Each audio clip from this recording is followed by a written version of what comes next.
ذکری که شیطان را از انسان دور می کند. ذکر لا حول ولا قوة الا بالله 19 حرف دارد که در هر حرفش یک اثر برای ما وجود دارد. وقتی این اذکار را بگوییم خداوند با نظر رحمت به ما می نگرد و وقتی این گونه شد هر خیر از دنیا و آخرت را به ما می رساند. هر کلمه از کلمات ما معنی دارد، مثل آن که میوه ها هر یک خاصیتی دارد. آیات قرآن نیز این گونه هستند. دعاها از جمله لا اله الا الله، الحمدلله، سبحان الله، الله اکبر، هر یک از این اذکار تأثیر خاص خود را دارد. قرآن کریم و ائمه اطهار علیهم السلام حرز و دعاهای را برای رفع مشکلات گرفتاری ها، امراض، فقر و دفع دشمن توصیه کردند. ما در این ویدیو کوشیده ایم تا شما را از فواید ذکر لا حول ولا قوة الا بالله آگاه سازیم.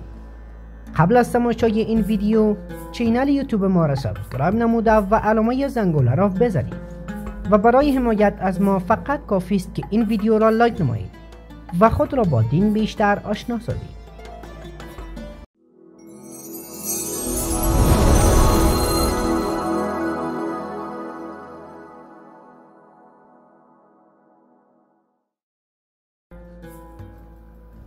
ذکر لا حول ولا قوة الا بالله. ما معمولا وقتی عصبانی می شویم یا اگر کسی مصیبتی دید این ذکر را می گوییم، در حالی که روایات متعددی از ائمه اطهار علیهم السلام وارد شده که این ذکر آثار فراوانی در زندگی ما دارد. ذکر لا حول ولا قوة الا بالله 19 حرف دارد که در هر حرفش یک اثری بر ما وجود دارد و نباید این اذکار را فراموش کنیم، چرا که سفارش بسیاری در خصوص آن شده و حضرت رسول صلی الله علیه و آله فرمودند زیاد بگویید لا حول ولا قوة الا بالله که بهشت را برای شما تضمین می کند.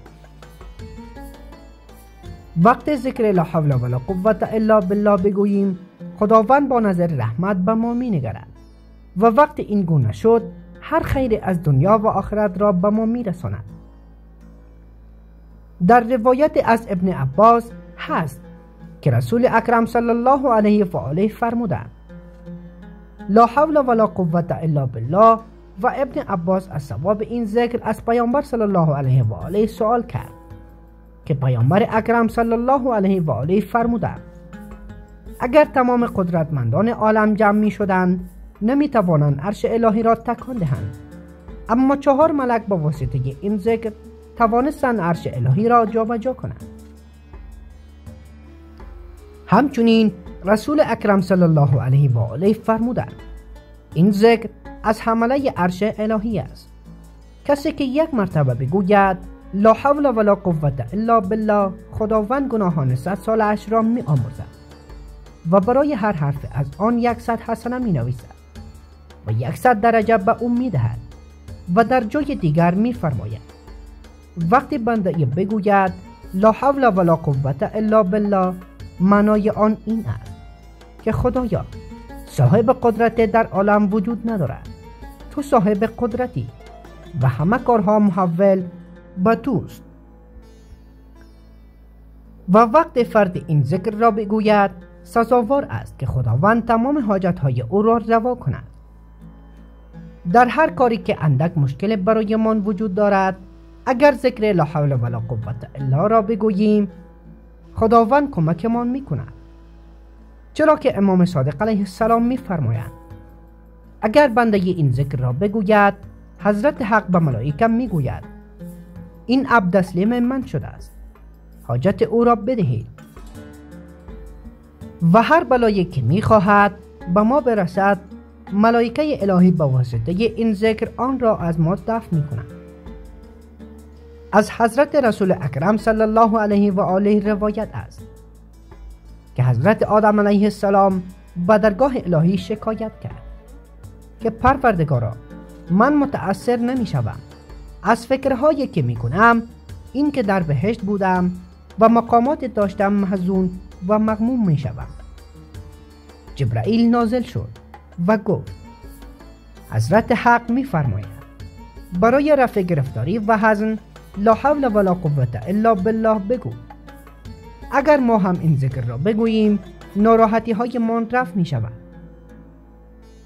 همچنین رسول اکرم صلی الله علیه و آله به حضرت امیرالمؤمنین علیه السلام سفارش کرد یا علی برای دفع هم و غم و غصه امت من ذکر لا حول ولا قوة الا بالله را نافع است.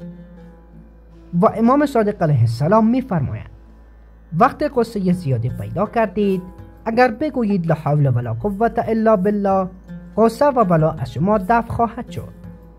و اگر روز 5 10 یا 100 مرتبه این ذکر را بگوییم به نفع ما است. از امام صادق علیه السلام روایت شده است کسی که ذکر لا حول ولا قوة الا بالله را بگوید خداوند گناهانش را می آمرزد همانند روزی که از مادر متولد شده و 70 در فقر را نیز بر روی او می بندد. همچنین بنابر فرموده پیامبر اکرم صلی الله علیه و آله شیاطین انسی و جنی نیز با واسطه ذکر لا حول ولا قوة الا بالله العلی العظیم از ما دور می شود. روایات زیادی در رابطه با این ذکر و آثار و برکات آن وجود دارد. در روایات از پیامبر اکرم صلی الله علیه و آله به ما رسیده از وی نقل شده است که فرمود زمانی که فرشتگان حامل عرش الهی میخواستند عرش الهی را حمد کنند ذکر لا حول ولا قوة الا بالله العلی العظیم به آنها آموزش داده شد که باعث افزایش توانایی است. از امام صادق علیه السلام حدیث وارد شده است که فرمود کسی که دعا می کند اگر در پایان دعا ذکر ماشاء الله لا حول ولا قوة الا بالله العلی العظیم را بگوید خداوند زودتر حاجت او را روا می کند. سید ابن طاووس از امام رضا علیه السلام نقل کرد که فرمود هر کس پس از نماز صبح ذکر بسم الله الرحمن الرحیم لا حول ولا قوة الا بالله العلی العظیم را بگوید به اسم اعظم خداوند نزدیکتر می شود، نزدیکتر از فاصله سپیدی چشم و سیاهی چشم. از امام صادق علیه السلام و امام کاظم علیه السلام نقل شده است که فرمودند هر کس بعد از نماز صبح و مغرب پیش از این که سخن بگوید 70 مرتبه ذکر لا حول ولا قوة الا بالله العلی العظیم را بگوید خداوند 70 نوبلا را از آن دور می کند که آسانترین آنها رهایی از شر شیاطین و سلاطین ظلم و جور است. در روایات به خواندن حداقل 30 مرتبه و حد اکثر 100 مرتبه ذکر لا حول ولا قوة الا بالله العلی العظیم در روز سفارش شده است. نقل شده است که در واقعه کربلا زمانی که جنگ بر امام حسین علیه السلام تنگ شد و همه فرزندان و برادرانش به شهادت رسیدند امام حسین علیه السلام شروع به خواندن ذکر لا حول ولا قوة الا بالله العلی العظیم کرد. وی با اشاره به اینکه در تاریخ نیز به این نکته اشاره شده است که سری بریده امام حسین علیه السلام در منازل مختلف ذکر لا حول ولا قوة الا بالله العلی العظیم را می‌خواند. لذا این ذکر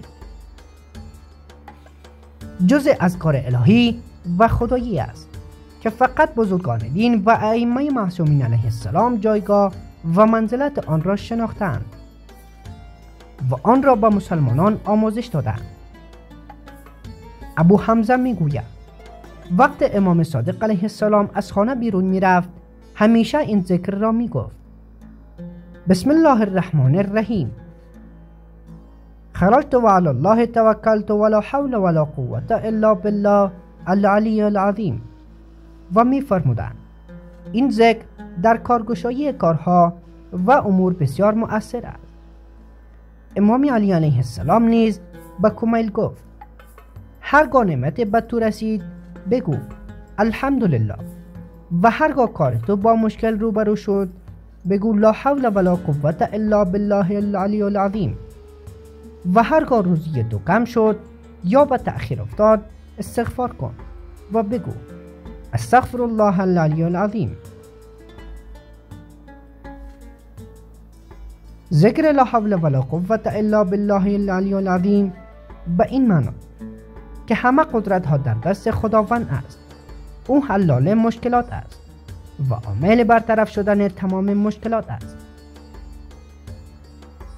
در کلام معصومین علیه السلام اثرات زیاده برای این ذکر آورده شده است، به طوری که پیامبر اکرم صلی الله علیه و آله در این رابطه می فرماید ذکر لا حول ولا قوة الا بالله العلی العظیم را بسیار بگویید که یکی از ذکرهای بهشتی است. همچنین امام صادق علیه السلام در این رابطه می فرماید هر کسی که 1000 بار بگوید لا حول ولا قوة الا بالله العلی العظیم خدای تعالی زیارت خانه کعبه را نصیب او می گرداند و اگر مرگ او نزدیک باشد خداوند زمان مرگ آن را به تأخیر می اندازد که آن فرد به زیارت خانه خداوند برود. ذکرها باعث غفلت زدایی از قلب و جان انسان می شود. با اشاره به این که ذکرهای زیاده از طریق وحی و معصومین علیه السلام به ما رسیده است که دارای اثرات زیاده است و در قالب اذکار معارف اسلامی به ما آموزش داده شدند. این اذکار الهی معرفت انسان را بیشتر کرده باعث غفلت زدایی از قلب و جان انسان می شود که اینها اهداف ذکر هست.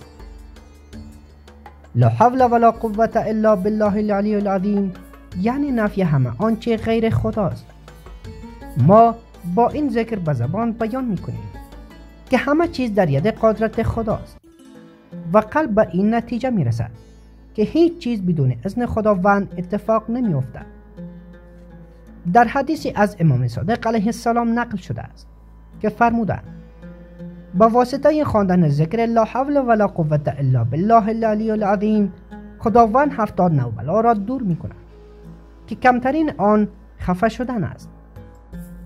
ادامه داد پیامبر اکرم صلی الله علیه و آله در این رابطه می فرماید گفتن این ذکر باعث شفا یافتن از 90 نوع درد می شود که کمترین آن خلاصی از اندوه و غم است که این یعنی برای رهایی از غم و اندوه باید این ذکر را زیاد بگوییم.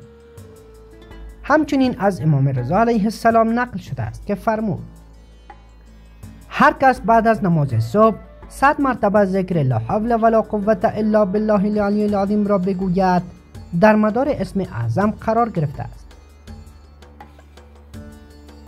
در کتاب اصول کافی جلد 6 صفحه 249 آمده است که اسماعیل ابن عبدالخالق می گوید مردی از اصحاب پیامبر اکرم صلی الله علیه و آله مدتی بود که به خدمت ایشان نرسیده بود. رسول خدا صلی الله علیه و آله به او فرمود چه چیزی باعث شد که دیر نزد من بیایی؟ عرض کرد بیماری و نداری. پیامبر صلی الله علیه و آله فرمود آیا به تو دعایی یاد بدهم که خدا به وسیله آن بیماری و نداری تو را رفع کند؟ عرض کرد بله یا رسول الله. پیامبر صلی الله علیه و آله فرمود بگو لا حول ولا قوة الا بالله العلی العظیم توکلت علی الحی الذی لا یموت والحمد لله الذي لم يتخذه صاحبة ولا ولدا ولم يكن له شريك في الملك ولم يكن له ولي من الذل وكبره تکبیرا. آن فرد ذکر را گفت و زمان نگذشت که نزد پیامبر صلی الله علیه و آله بازگشت و عرض کرد یا رسول الله خداوند بیماری و نداری را از من رفع نمود. امام علی علیه السلام به کمیل گفت ای کمیل هر روز ذکر خدا را بر زبان جاری ساز و بگو بسم الله ولا حول ولا قوة الا بالله العلی العظیم و بر خدا توکل نما و ما را یاد کن و نام ما را ببر و بر ما صلوات فرست. رسیدیم به پایان یکی دیگر از ویدیوهای کانال مهدویت. برای ویدیوهای اینچنین موضوعات کانال مهدویت را سابسکرایب نموده و علامه زنگوله را بزنید و برای حمایت از ما فقط کافی است که این ویدیو را لایک نمایید و خود را با دین بیشتر آشنا سازید. اللهم عجل ولیک الفرج. التماس دعا. خدا نگهدار شما دوستان عزیز تا ویدیوی بعدی. منتظر بهترین ویدیوهای دینی ما باشید.